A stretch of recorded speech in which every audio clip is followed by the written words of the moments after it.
সিল্লাস কেন? আল্লাহ জাহান্নামে জ্বলতাছি, কিন্তু সাইমুজে কিছু সাহস আমার নাই, আমি দুর্বল ইমানদার। আয় আল্লাহ, আমাকে জাহান্নামের আগুন থেকে উঠাইয়া জাহান্নাম বাহিরে রেখে দাও, জান্নাত লাগতো না। আল্লাহ আর কিছু শাস্তি না, আমার আর কিছু লাগতো না, এই জাহান্নামের আগুন থেকে উঠিয়ে গেটও ভালো রেখে দাও। আল্লাহ ঠিক আছে, তোর দরখাস্ত আমি আল্লাহ মঞ্জুর করে নিলাম। সুবহানাল্লাহ, একটু জোরে বল।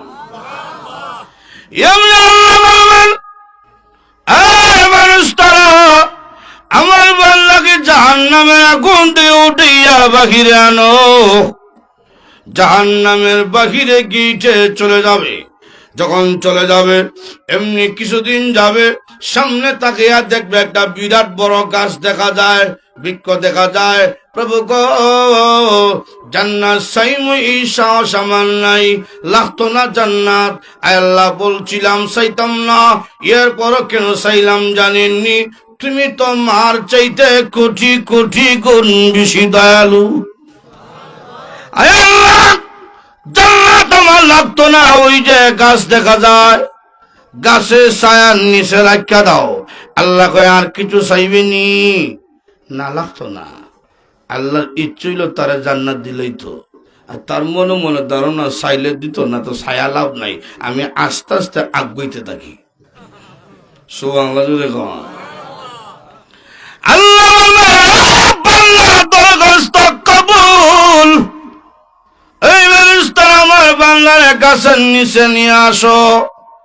গাছের ছায়ার নিচে যাবে, কিছুদিন থাকবে, সামনের দিকে তাকিয়া দেখবে জান্নাতের গেট দেখা যায়।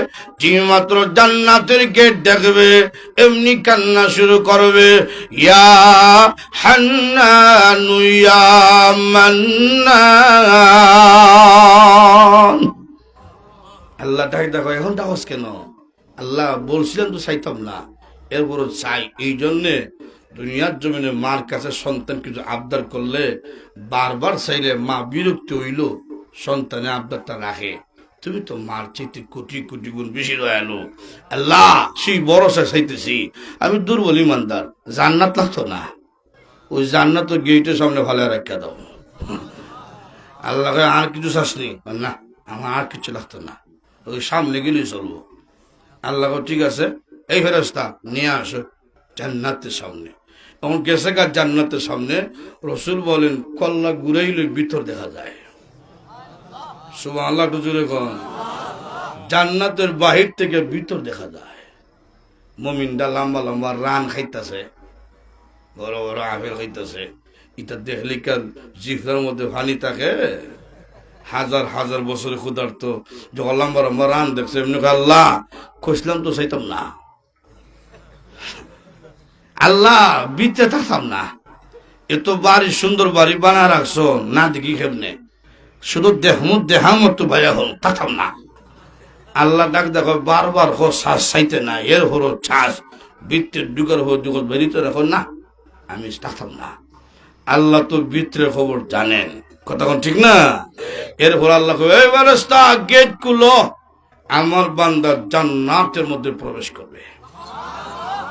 এখন জান্নাতে প্রবেশ করছে, জান্নাতে প্রবেশ করার পরে রাসূল বলেন বের হবে দূরের কথা, শত শত বছর সামনের দিকে দূরতি আছে পিছনের দিকে ফিরো তাকায় না। আল্লাহ ডাক দেয়, কি রে আদমের সন্তান, কষলে কি আর খরতাসত কি? তুই না কষলে থাকবে না, বেড়ে যাবে, বেরো। হয় আল্লাহ, আমি মানুষ, আমার ওয়াদা লঙ্ঘন হতেই পারে।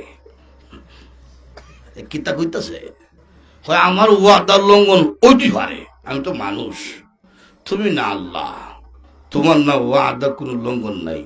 তুমি না কইছো ইমানদারকে জান্নাতের গেটের ভিতরে ঢুকে দিলে আর বের করতে না।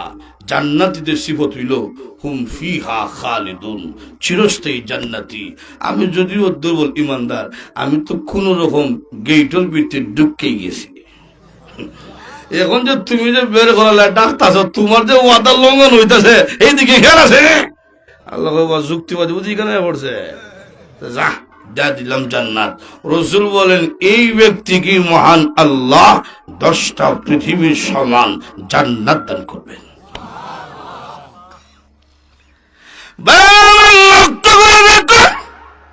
দরবারি বান্দার কি মহান আল্লাহ রাব্বুল আলামিন মাপ দিতেই থাকবেন, জান্নাত দিতেই থাকবেন। কোন বেঈমান কাফিরের জন্য জান্নাত নাই। কথা কোন ঠিক কিনা? আল্লাহ রাব্বুল আলামিন সবকে জাহান্নাম দিয়ে উঠিয়া জিবরাইলকে পাঠাইবেন, ও জিবরাইল জাহান্নামের মধ্যে তুমি প্রবেশ করো, তাকিয়ে দেখো রে জাহান্নামের মধ্যে কোন ঈমানদার এখনো আছেন। এমনি জিবরাইল জাহান্নামে ঢুকছে, ঢুকা মাত্র একটা আওয়াজ শুনতে পাবে, ইয়া হান্নানু ইয়া মান্নান। এই যে ডাক, এটা হলো ঈমানদারের। সুবহানাল্লাহ। আল্লাহ কোরআনে বলছেন কাফেররা যখন ফিটাইব ফেরেশতারা জাহান্নামে, এরাও কাঁদবে, কিন্তু আল্লাহর নাম দুইটা তারা ডাকতো না। মুমিনরা ফিটে খাইয়া ডাকবো ইয়া হান্নানু ইয়া মান্নান, আর কাফেররা গাদার মতো চিল্লাইব, আল্লাহর নাম লইয়া ডাকতো না। প্রভু আপনার নাম নিয়ে একটা আওয়াজ আসে, আওয়াজে বোঝা যায় একজন ঈমানদার মনে আছে। আল্লাহ কয় তুমি ভালো করে তাকাও, দেখো কোন জায়গায়। এমনি জিবরাইল আওয়াজ শুনতে পাবে, কিন্তু কোন লোককে দেখা যায় না। কারণ দেখবে কেমনে সারা শরীরে আগুন জ্বলতে জ্বলতে একবারে ছাই হয়ে গেছে। আল্লাহ রাব্বুল আলামিন কোরআনে বলছেন আল্লাতী তাত্তালিউ আলাল আফইদা, জাহান্নামের আগুন যখন জ্বালাইতে শুরু করবে, জাহান্নামের আগুন চামড়া জ্বালাইব, গোশত জ্বালাইবে, হাড্ডি জ্বালাইবে, একবারে কলব পর্যন্ত জ্বালাইয়া ছাই করিয়া ছাড়বে। জ্বলতে জ্বলতে একবারে ছাই। জিবরাইল বলে প্রভু শুধু আওয়াজ শুনি, কিন্তু কোন ব্যক্তিকে দেখা যায় না। আল্লাহ রাব্বুল আলামিন বলবেন জাহান্নামের মালিক ফেরেশতার কাছে জাহান্নামের তালিকা আছে, জিজ্ঞেস করো এই আওয়াজটা কোথায় থেকে আসে। এমনি জিবরাইল ডাকতে বলবেন ভাই মালিক একটা আওয়াজ শোনা যায়, আওয়াজটা হইল ইয়া হান্নানু ইয়া মান্নান। আওয়াজে বোঝা যায় এটা ঈমানদারের আওয়াজ। ভাই মালিক বলেন তুই আওয়াজটা কোথায় থেকে আসতেছে। এমনি জাহান্নামের দরবার ফেরেশতা মালিক ফেরেশতা বলে জিবরাইল ওই যে একজন ব্যক্তি হাজার হাজার বছর জ্বলতে জ্বলতে আগুনের সাথে মিশা গেছে, ছাই হয়ে গেছে। এমনি জিবরাইলের রহমতের হাত দিয়া একবার আঙ্গারটা ধরছে, আঙ্গারের মধ্যে ওই ব্যক্তির আওয়াজ ইয়া হান্নানু ইয়া মান্নান। সুবহানাল্লাহ জোরে বল। এমনি জিবরাইল ওই আঙ্গারটা দুনিয়া বাহির আনবেন। আল্লাহ বলল জিবরাইল এটি আমার বান্দা। ও জিবরাইল জান্নাত আর জাহান্নামের মাঝে একটা কুয়া আছে, এই কুয়ার মধ্যে তুমি গোসল দাও। এমনি জিবরাইল গোসল দেওয়াবে, যে মাত্র গোসল দেওয়াবে সঙ্গে সঙ্গে এই মুমিনের চেহারা ইউসুফ নবীর মতন চেহারার মতন সৌন্দর্য হয়ে যাবে। লক্ষ্য করে দেখেন ঈমানদার যদি হয় জান্নাতে যাবেই, শাস্তি যদিও হয়। আর এইরকম দুর্বল ঈমানদারকে আল্লাহ শাস্তি না দিয়া মাহ দিতে পারেন। এখন আসুন জাহান্নাম কাদের জন্য আল্লাহ রাখছে। আল্লাহ পাক এক আয়াতে বলছেন ইন্না জাহান্নামা কানাত মিরসাদা লিত্তাগিনা মাআবা। আল্লাহ রাব্বুল আলামিন জাহান্নাম চিরস্থায়ী জাহান্নাম কাদের জন্য রাখছেন আল্লাহ বলেন লিত্তাগিনা মাআবা, সীমা লঙ্ঘনকারী। আমরা রূহের জগতে ওয়াদা দিয়ে এসেছিলাম আল্লাহর সাথে ওয়াদা, আল্লাহ আপনি আমার রব। কথা ঠিক নেই, এটা দুনিয়াতে আয়া কিন্তু না, রূহের জগৎ। আল্লাহ যখন প্রশ্ন করেছিলেন আমি কি তোমাদের রব না, সব মানুষরা কইছে হ্যাঁ আপনি আমাদের রব, কিন্তু দুনিয়ার জমিনে আসার পরে রব কিন্তু মানতে রাজি না। কথা কোন ঠিক না? মানার কথা ছিল কিন্তু মানলো না, সীমা লঙ্ঘন করে ফেললো। কুরআন দিলাম, কুরআন গ্রহণ করার কথা ছিল কিন্তু গ্রহণ করলো না, সীমা লঙ্ঘন করে ফেললো। লক্ষাধিক নবী রাসূল বানাইলাম, নবীকে গ্রহণ করার কথা ছিল কিন্তু সীমা লঙ্ঘন করে ফেললো। আল্লাহ বলেন জাহান্নাম এদের অপেক্ষা আছে, যারা সীমা লঙ্ঘনকারী, এদের জন্য জাহান্নাম আছে। এখন এদের শাস্তিটা কি? সংক্ষিপ্ত কিছু এলাই আল্লাহ রাব্বুল আলামিন বলেন জাহান্নামের আগুন যখন ধরবে, এটা জাহান্নামের এটা কোন আগুন? জাহান্নামের আগুনের কি পাওয়ার শুনালন। আল্লাহ রাব্বুল আলামিন আদম নবীকে যখন দুনিয়ার জমিনে প্রেরণ করছে, আদম যেহেতু দুনিয়ার জমিনে এসেছেন, এখন আগুনও তো দরকার, ঠিক না? আদম হইছে আগুন দরকার।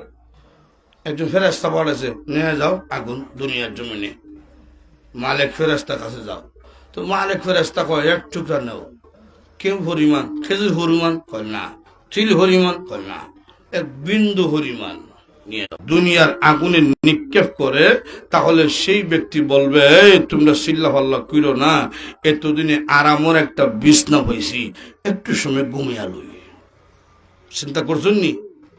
জাহান্নামের আগুন থেকে কেউ যদি দুনিয়ার আগুনে ভরে তো বলবে অনেকদিন পরে আরামের একটা বিছনা হয়েছে, কিছুটা ঘুমাইয়া লই। চিন্তা করেন কি আগুন।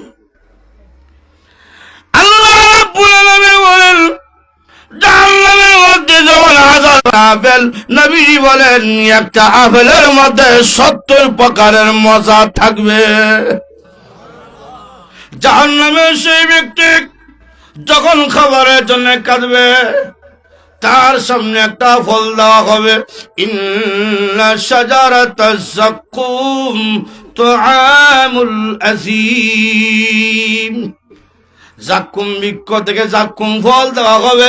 জান্নাতীর ফলের মধ্যে 70,000 প্রকারের মজা, আর জাহান্নামীর জাক্কুম ফলের মধ্যে 70,000 প্রকারের বিষাক্ত কাঁটা। নবীজি বলেন বিষাক্ত কাঁটাওয়ালা বল যখন মুখের মধ্যে দিবে, কাঁটা না মজা দেখার মতন কোন সময় নাই। হাজার হাজার বছরের ক্ষুধার্ত এমনি মুখের মধ্যে দিয়ে লাগতো পানি পান করতাম।